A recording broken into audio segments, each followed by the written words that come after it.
আচ্ছা, আপনাদের একটা প্রশ্ন করি। আপনারা কি কখনো ডাক্তারের কাছে গিয়ে এরকম প্রশ্ন করেছেন যে ডাক্তারবাবু এই মেডিসিনটার কি কোনো সস্তা ভার্সন নেই? বেশিরভাগ মানুষ করে না, কারণ তাদের ভয় থাকে সস্তা মানেই কম কাজ করবে। আজকে এই প্রশ্নটার আমি উত্তর নিয়ে এসেছি, তবে আমার কাছ থেকে না, একজন ডাক্তারের কাছ থেকে।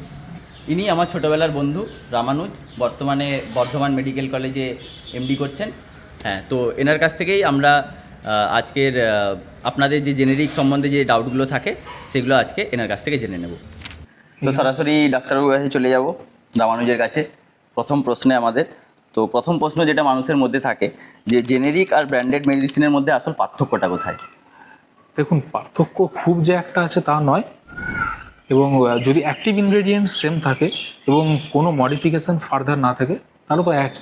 কিছু কিছু ক্ষেত্রে ব্র্যান্ডেড যে মেডিসিনগুলো পাওয়া যায়, ধরুন জেনেরিকা হাইড্রোক্লোরাইড থাকছে, ব্র্যান্ডেডের সেটা ডাইহাইড্রোক্লোরাইড থাকলো, এটুকু পার্থক্য থাকে দেখতে মানে গেলে। সল্ট যেটা আমরা অ্যাক্টিভ মলিকিউল টেস্ট যেটা আছে, সল্ট ফর্মটা আলাদা হচ্ছে না, কোনো কোনো সল্ট ফর্ম যেটা রয়েছে অ্যাক্টিভ ইনগ্রেডিয়েন্ট সেটা একই থাকছে। হ্যাঁ, তার মধ্যে কিছু মাইনর চেঞ্জেস তারা করে যাতে ওই তারা বন্ডগুলো, প্যাটার্ন কিছু বন্ডগুলো আছে সেগুলো আলাদা হয়ে সেগুলো যাচ্ছে। আলাদা হয় যাতে তারা প্যাটার্নটা ধরে রাখতে পারে। ফার্দার রিসার্চ করছে এটা দেখিয়ে তারা সেটাকে আরো এক্সটেন্ড করে, ব্যাস সেটুকুই। হ্যাঁ, আর সেখান থেকেই নেক্সট কোশ্চেন যেটা আসছে, সেটার জন্য ওই চেঞ্জটার জন্য কি মেডিসিনের ইফেক্টিভনেসে বা রেজাল্টে কোনো আসছে, মানে পরিবর্তন হচ্ছে? না, এফেক্টিভনেসে কোনো পরিবর্তন হওয়ার কথা না। যদি সল্ট অ্যাক্টিভ ইনগ্রেডিয়েন্ট সব ঠিকঠাক থাকে তাহলে পরিবর্তন হওয়ার কথা না। কথা নয়। আর মানুষের মধ্যে এই প্রশ্নটাও থাকে যে তাহলে মানে অনেকে এরকম বলে যে অ্যাক্টিভ ইনগ্রিডিয়েন্ট সেম আছে কিন্তু এক্সিপিয়েন্ট যেটা ইউজ হচ্ছে সেটা আলাদা, তাহলে সেটা আলাদা হওয়ার জন্য কি কোনো সাইড এফেক্ট হতে পারে বা আমার শরীরে গিয়ে কোনো সমস্যা হতে পারে? বিভিন্ন যে রং ইউজ করছে, সে সিনথেটিক রং ইউজ করছে না কোনটা শরীরের পক্ষে ভালো সেই ধরনের আর্টিফিশিয়াল কালারিং দেওয়া হচ্ছে, তার উপর অবশ্যই সেটা একটা ম্যাটার। হ্যাঁ। কিন্তু জেনেরিক মেডিসিনে সাধারণত আমার যতদূর নলেজ কোনো এক্সট্রা আর্টিফিশিয়াল রং দেয় না জেনেরিক মেডিসিনগুলোতে। ব্র্যান্ডেডে বিভিন্ন রকম দেওয়া হয়, বিভিন্ন আর্টিফিশিয়াল টেস্টও ইউজ করা যেতে পারে। তো মানে ক্ষতি করে এটা আমরা বলতে পারি না, হ্যাঁ, এটুকুই। মানে এগুলো তার মানে পুরোটাই মানুষের ইউজ যদি একদম, একদম। অ্যাক্টিভ ইনগ্রেডিয়েন্ট ঠিক থাকে এবং ঠিকঠাক তারা লাইসেন্স অ্যাকোয়ার করে সৎ পথে, তাহলে সেম। সেটাই, মানে কোনো কোম্পানি যদি ক্লেম করছে যে তারা সব কিছু কন্ট্রোল স্ট্যান্ডার্ড মেনটেন করে করছে, তাহলে সে একদমই সেফ, ওগুলো আমরা একদম ইউজ করতে পারি। আচ্ছা, থার্ড কোশ্চেনটা এটা যে আপনি আপনার বা আপনার পরিবারের মধ্যে কি কেউ জেনেরিক মেডিসিন ইউজ করে? হ্যাঁ, প্রচুর করে। প্রচুর করে, মানে অবশ্যই এগুলো রেজাল্ট আসছে, এগুলো হ্যাঁ, নির্দ্বিধায় আমরা করতে পারি। তাহলে মানুষের এই ডাউটগুলো একজন ডাক্তার যখন নিজে তার বাড়িতে তার ফ্যামিলির মধ্যে জেনেরিক ওষুধ ইউজ করছেন, তাহলে আমরাও সেই দিকে ভাবতে পারি, আমরাও নিশ্চয়ই ইউজ করতে পারি। তো নেক্সট আমাদের যে কোশ্চেনটা যে মানুষ করে যে মেডিকেল কলেজে জেনেরিক প্রেসক্রাইব করা নিয়ে কি কিছু শেখানো হয়? মেডিকেল কলেজ হাসপাতালগুলোতে জেনেরিক মেডিসিনই আমরা প্রেসক্রাইব করি, আমরা কোনো ব্র্যান্ডেড ওষুধ লিখি না। ওখানে শুধুমাত্র যে কেমিক্যাল কম্পোজিশন কোনো ওষুধের আমরা শুধু সেটাই ব্যবহার করি, সেটাই লিখি।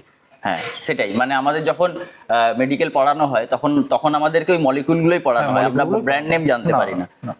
তো এখান থেকেই পরিষ্কার হয়ে গেল যে জেনেরিকই আমাদের পড়ানো হয়, এবার জেনেরিকই আমাদের মানে লিখতে হয়। এবং যত বড় সরকারি হাসপাতাল রয়েছে সবগুলোতে, এবং সেখানে যে পেশেন্টরা অ্যাডমিট হচ্ছেন এবং সুস্থ হয়ে বাড়ি ফিরছেন, তারা সবাই জেনেরিক ওষুধই পাচ্ছেন যেগুলো হাসপাতালে সাপ্লাই। একদম, একদম। তার মানে বড় বড় যত হসপিটাল রয়েছে আমাদের সরকারি হসপিটাল, সরকারিগুলোতে এইমস বা এই ধরনের যত আছে সব জায়গায় জেনেরিকই চলছে, তো সেখানে ব্র্যান্ডের কোনো গল্প না, শুধু জেনেরিকই চলছে। এই কথাটা কিন্তু মানে খুবই গুরুত্বপূর্ণ যে এত যে মানুষ দেশ বিদেশ থেকে আসছে আমাদের মেডিকেল সিস্টেমগুলো ইউজ করতে, তো সেখানে কিন্তু জেনেরিকই হচ্ছে। তো এখান থেকেই বোঝা যায় যে জেনেরিক মেডিসিনের সেরকম মানে আমরা যে ভুল ধারণাগুলো নিয়ে রেখেছি সেগুলো একদমই মিথ্যে। আচ্ছা, তাহলে একজন সাধারণ মানুষ সে যখন নর্মাল দোকানে যাচ্ছে, সে তাহলে বুঝবে কি করে যে একটা ভালো জেনেরিক মেডিসিন কিভাবে সে চিনবে?